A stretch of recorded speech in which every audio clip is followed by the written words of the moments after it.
Assalamualaikum warahmatullahi wabarakatuh.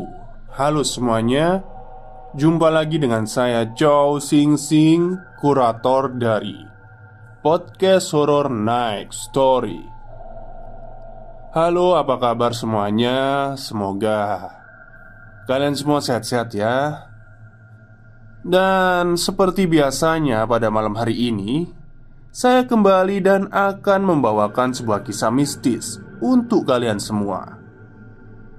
Kisah mistis kali ini saya datangkan dari tweet Twitternya Mas Bri Story, tentang sebuah kota yang tak kasat mata, atau kota yang ditinggali oleh arwah-arwah penasaran sepertinya ya.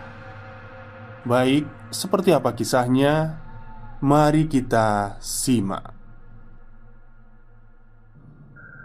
Entah bagaimana cara dan prosesnya, berjalan lintas dimensi bisa saja terjadi.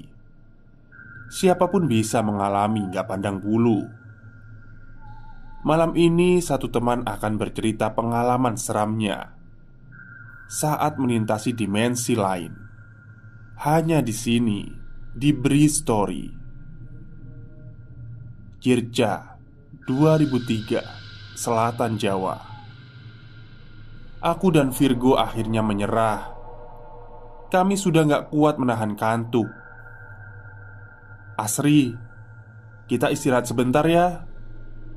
Gue ngantuk banget nih. Virgo juga tuh kelihatannya. Aku bilang begitu setelah menghentikan mobil di pinggir jalan, di dekat sebuah gapura yang ukurannya cukup besar. Kelihatan seperti jalan masuk ke suatu pemukiman atau malah kota kecil. Gapura ini agaknya merupakan satu-satunya bangunan yang kami temukan sepanjang beberapa puluh menit perjalanan sebelumnya. Aku sempat memperhatikan sebentar. Gapuranya berbentuk dua tembok tinggi, berwarna gelap namun masih kelihatan jelas. Iya mas, gak apa-apa, istirahat aja dulu daripada kenapa-kenapa di jalan. Asri bilang begitu. Ya sudah, kurebahkan kursi supaya gak terlalu tegak. Cari posisi enak untuk terlelap barang sejenak. Niatnya sih seperti itu. Tapi sebelum terlelap, sekilas aku melirik jam tangan yang menunjukkan ke angka 1. Padahal seringkali lebih dari jam-jam 1 malam aku masih kuat untuk berkendara. Tapi kali ini aku lelah banget dan kantuknya gak tertahan. Sekali lagi aku menoleh ke kursi sebelah. Virgo malah sudah nyenyak tanpa basa-basi. Dan Asri, dia masih duduk tenang di belakang. Sepertinya masih terjaga. Aku gak bisa melihatnya dengan jelas karena kabin dalam keadaan gelap. Setelah semua itu, akhirnya aku pun ikut terlelap. Langit yang awalnya gelap berubah jadi jingga kemerahan. Pemandangan yang tadinya gak kelihatan sekarang sudah jelas terlihat. Sudah bukan malam lagi, sudah terang. Tapi bukan terang tengah hari bolong, malah terasa seperti sore menjelang malam. Aku memperhatikan di sekeliling. Pepohonan rapat jadi pemandangan yang terlihat. Aku gak bisa melihat lebih jauh karena tertutup pepohonan itu. Aku mengucek-ucek mata sebentar. Aku terus memperhatikan semuanya sambil berusaha mengumpulkan nyawa karena baru saja terjaga. Syukurlah udah bangun. Suara Asri dari luar mengagetkanku. Sebelum tidur tadi, jendela memang sengaja aku buka sedikit. Asri berdiri persis di samping jendela. Udah jam berapa ini? Kamu dari mana, Sri? Tanyaku. Udah jam 10 mas. Ini aku baru banget datang. Tadi jalan kaki sebentar ke rumah teman yang gak jauh dari sini. Walau masih belum sadar sepenuhnya, tapi aku mulai mudeng dengan semuanya. Ini sudah jam 10 pagi. Berarti kami tertidur kurang lebih 9 jam. Kok lama banget? Udah sore. Lalu kemudian baru lanjut menuju Lumajang. Asri, ini nggak nyasar nih? Tanyaku. Enggak mas, bener kok.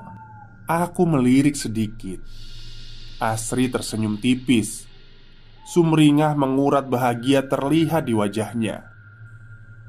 Tenang aja, nggak lama lagi masuk perkotaan. Nggak akan sesepi ini, ucap Asri lagi. Ingat dua tiang besar berbentuk gapura yang aku ceritakan tadi? Ternyata Asri menuntun kami untuk masuk melintasi melalui gapura itu. Asri bilang itu adalah gerbang masuk ke kota tempat tinggalnya.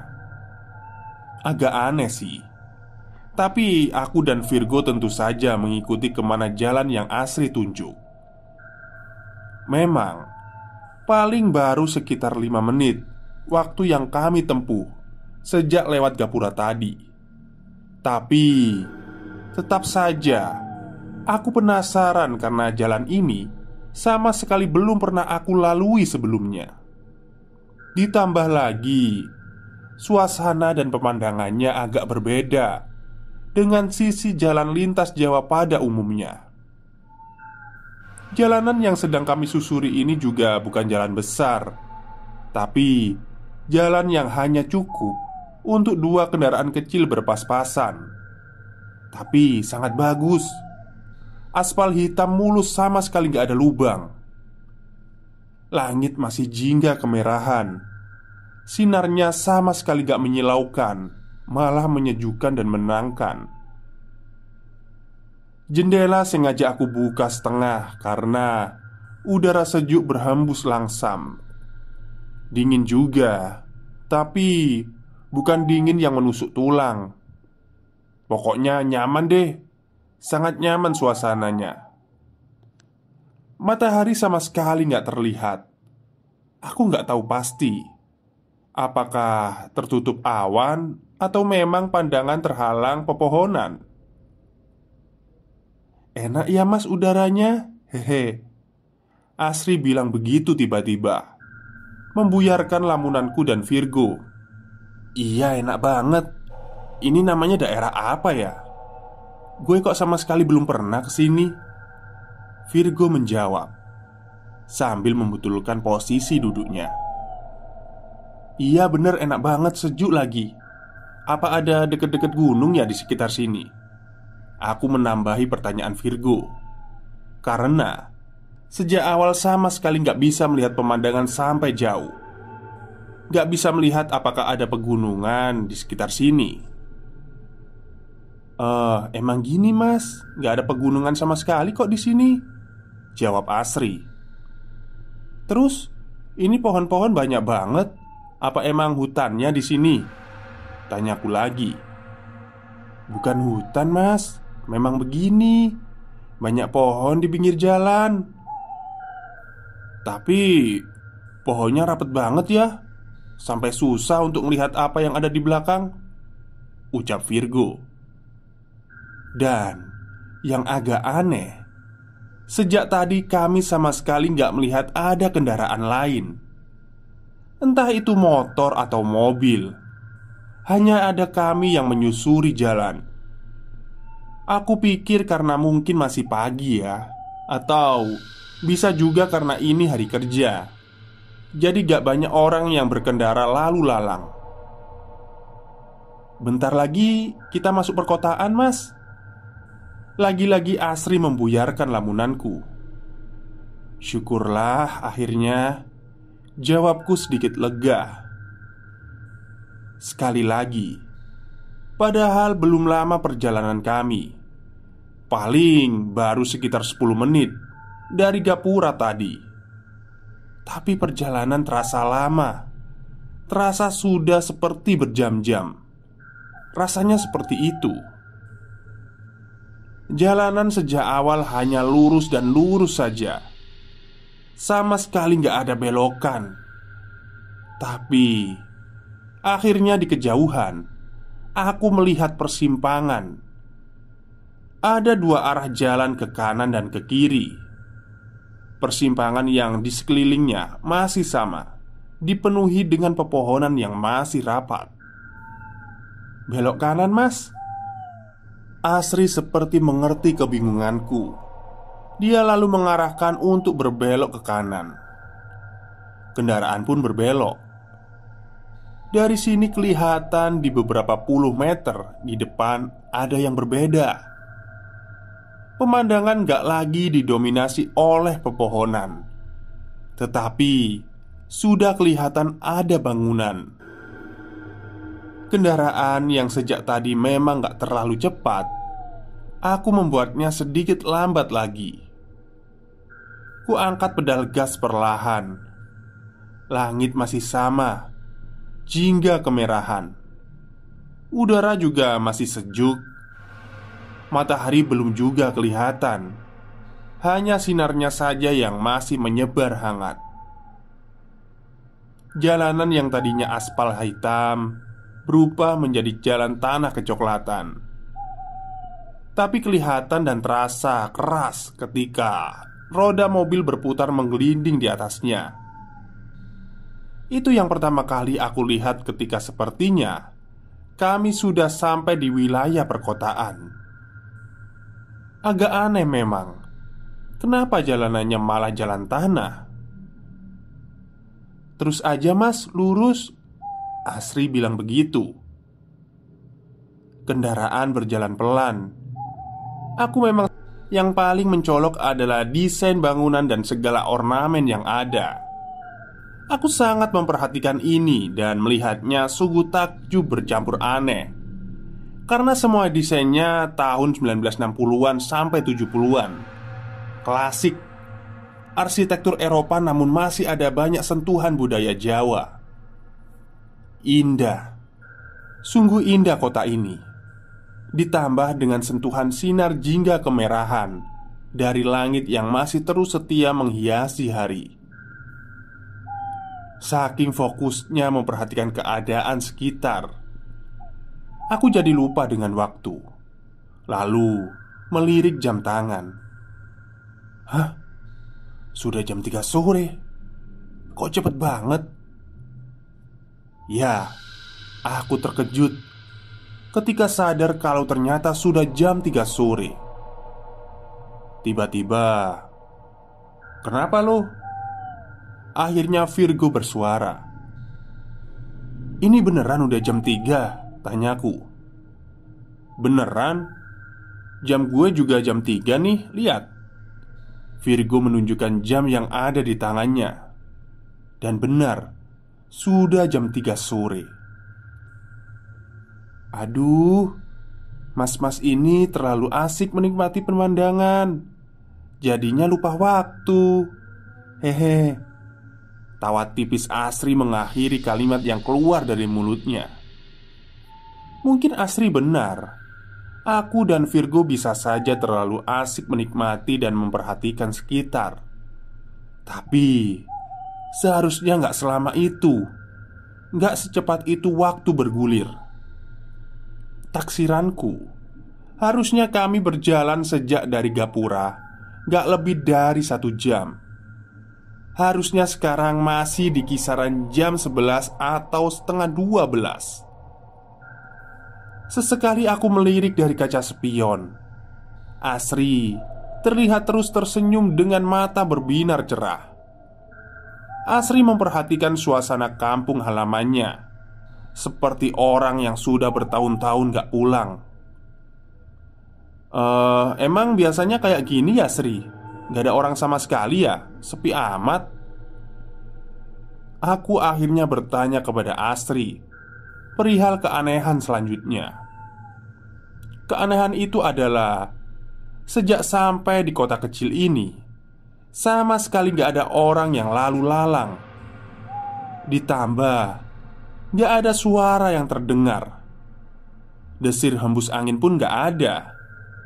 Hanya suara mesin mobil kami saja yang menggema pelan, terpantul dinding rapat bangunan, seperti sedang melewati kota mati.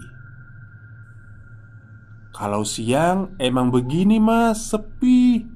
Nanti kalau menjelang sore ke malam mulai rame, jawab Asri. Kenapa begitu? Apa emang kayak gini dari dulu? Virgo penasaran. Iya, Asri menjawab pendek. Tapi nggak juga. Itu ada orang di dalam toko. Aku bilang begitu ketika akhirnya melihat ada tanda-tanda kehidupan. Di salah satu bangunan berbentuk toko, aku melihat ada pergerakan orang beraktivitas di dalamnya. Di dalam bangunan agak gelap, jadi yang aku lihat hanya berbentuk siluet. Berikutnya, beberapa kali aku melihat aktivitas yang sama pada bangunan yang berbeda. Ya, begitu. Sepertinya warga kota ini aktivitasnya di dalam ruangan. Sama sekali nggak ada yang kelihatan bergerak lalu lalang di luar. Jadi, jalanan kota sangat sepi saat itu. Nanti di depan belok kiri ya mas, Asri bersuara. Benar yang Asri bilang. Gak jauh di depan terlihat ada persimpangan ke kiri dan ke kanan. Aku ikuti arahan Asri. Selanjutnya, setelah berbelok, suasananya tetap sama. Masih berjajar bangunan desain klasik yang berjajar rapat satu sama lain. Pemandangannya sama persis. Aku masih lambat melajukan mobil. Semakin lambat karena semakin banyak pertanyaan di kepala. Jalan kembali lurus. Aku ikuti terus dengan pemandangan dan suasana yang nyaris sama. Masih juga beberapa kali aku melihat pergerakan warga yang beraktivitas di dalam bangunan. Entah itu di toko ataupun rumah. Aku dapat melihatnya dari jendela mereka. Ya, tentu saja aku masih saja melihat mereka dalam bentuk siluet gak jelas. Oh ya, kenapa aku bisa melihat mereka? Karena jarak jalanan dan bangunan cukup dekat.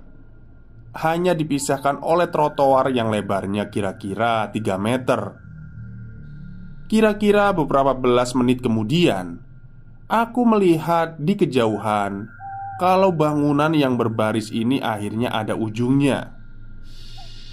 Itu udah ujung kota, Sri? Tanyaku. Oh iya mas, rumahku emang di ujung itu, sebelah kiri jalan. Asri jawab begitu. Sekali lagi, aku melirik kaca spion. Pada saat itu, aku melihat kalau mata Asri berkaca-kaca seperti menahan nangis, namun terlihat bahagia. Aku berpikir mungkin karena Asri terharu, bahagia akhirnya bisa pulang setelah sekian lama. Rumah yang ini mengikuti Asri dari belakang. Lalu kami masuk ke rumah. Rumah yang kalau dari luar terlihat besar. Sebentar. Ternyata ketika sudah di dalam, aku melihat rumah ini ternyata nggak besar-besar amat. Nggak sebesar ketika dilihat dari luar. Tergolong kecil malahan. Ketika baru masuk, kami langsung menemui ruang tengah. Ada kursi sejenis sofa dengan meja panjang di depannya. Ini bapakku mas. Asri memperkenalkan kami dengan seorang lelaki yang ketika kami datang sudah ada duduk di ujung sofa. Ya, itu ayahnya Asri. Lelaki berumur 50 tahunan, mengenakan batik lusuh bercelana hitam. Kami bersalaman. Virgo juga sempat kaget karena tangan bapak ini terasa sangat dingin, seperti es. Setelah itu, kami dipersilahkan duduk.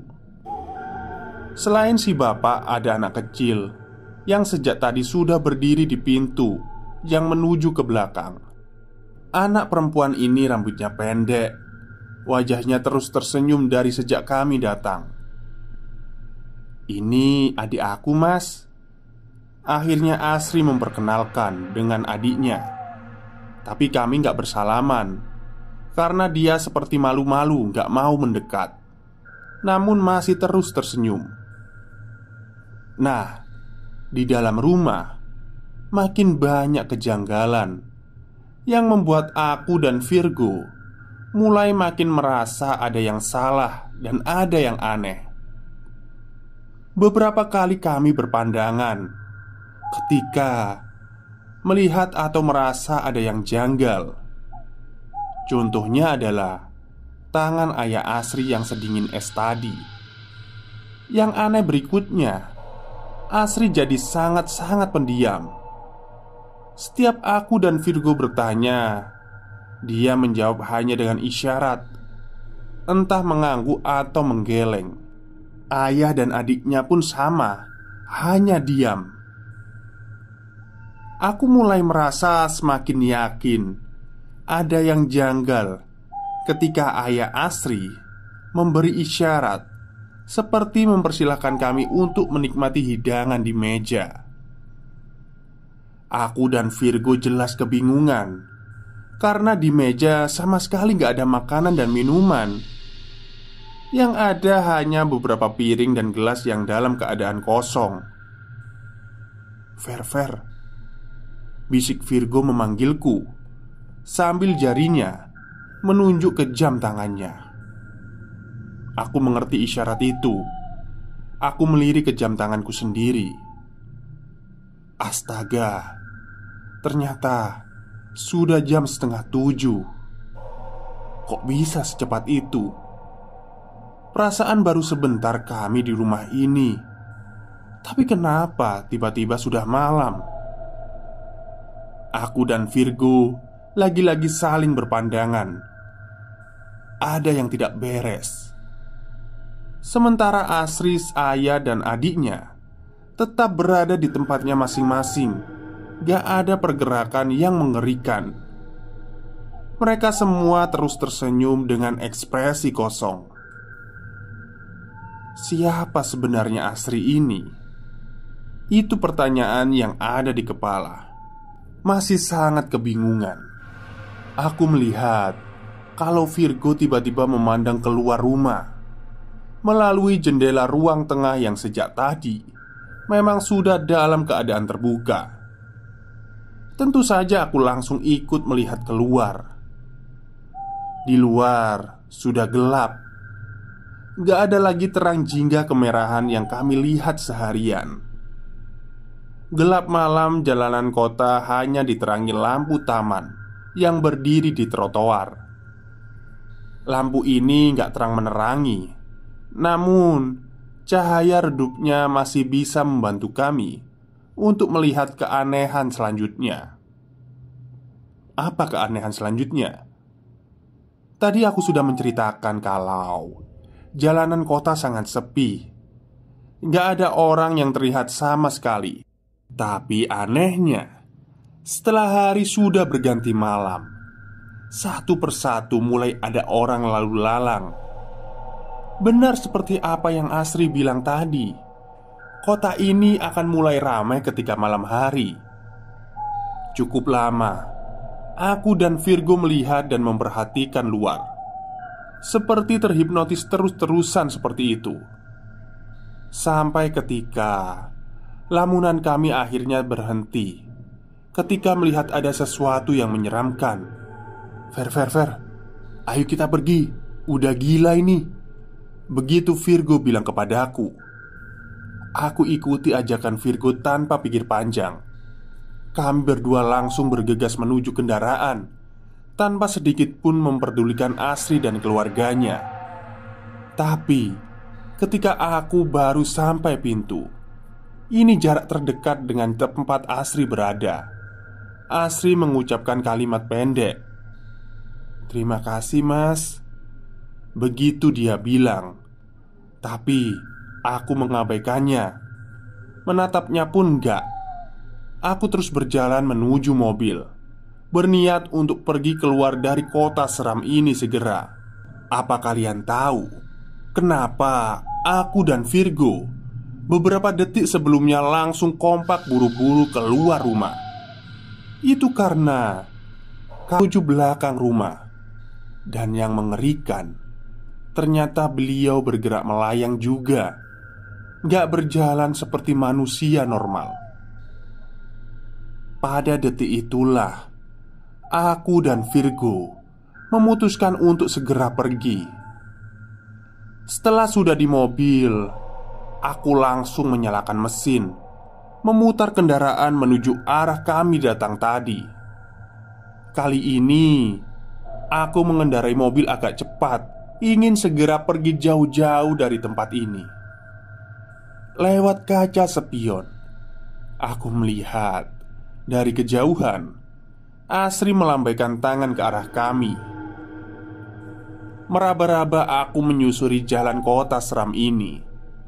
Sepanjang jalan ini pula kami terus melihat pemandangan seram. Banyak sosok yang lalu lalang berjalan bergerak melayang. Entah kota apa ini. Beruntungnya aku gak menemui kesulitan mencari jalan. Gak lama kemudian kami sudah berada di luar kota itu. Sudah kembali menemui pepohonan rindang. "Lo mual gak sih?" "Kepala gue pusing banget," ucap Virgo. Ya, aku juga merasakan hal yang sama. Tiba-tiba aku merasa gak enak badan teramat sangat. Perutku mual, kepalaku pusing seperti berputar, dan keringat dingin bercucuran. "Kita minggir dulu aja ya," aku bilang begitu, karena sudah gak tahan. Setelah mobil sudah terparkir di pinggir jalan, aku merebahkan tubuh dan kemudian gak ingat apa-apa lagi. Vero, bangun Ver, bangun." Suara Virgo membuatku terbangun. Aku terjaga, seperti baru sadar dari pingsan. Kepalaku masih pusing, baju basah karena keringat, dan masih terasa mual juga. Suasana di luar masih gelap, sangat gelap. Aku lalu memperhatikan sekitar.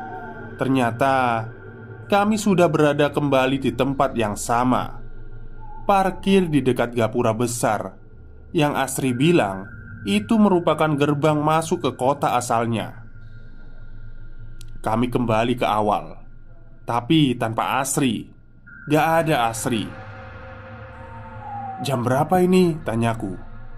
"Udah jam 1:30," jawab Vero. Masih jam 1:30 dini hari.